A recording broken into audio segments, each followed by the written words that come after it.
Достар, баршаңызға сәлем. Бүгін сіздермен аяғыңыз қақсағанда не істеу керектігі туралы сөйлесетін боламыз. Видеоны көрмес бұрын маған подписка жасап, лайк қоюды ұмытпаңыздар. Студент кезімде аяқ қақсау менің негізгі проблемам болатын. Кешке жатар кезде бастайтын. Ұйықтай алмай жылаған кезімде болған. Бұндай проблема көп қыздарда да бар деп ойлаймын. Сондықтан сіздерге қазіргі үй жағдайында жасалатын процедураны ұсынамын. Керек заттар: су 2 литр, ыстық болу керек, бірақ аяқ шыдайтындай.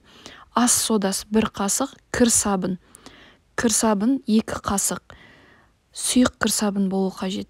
Тұз 1 қасық және йод 10 тамшы. Керек заттарды суға салып, жақсылап араластырыңыз. Аяғыңызды салып 15 минут отырыңыз. Уақыт өткен соң аяғыңызды құрғатып, крем жағып, нәски киіп жатыңыз.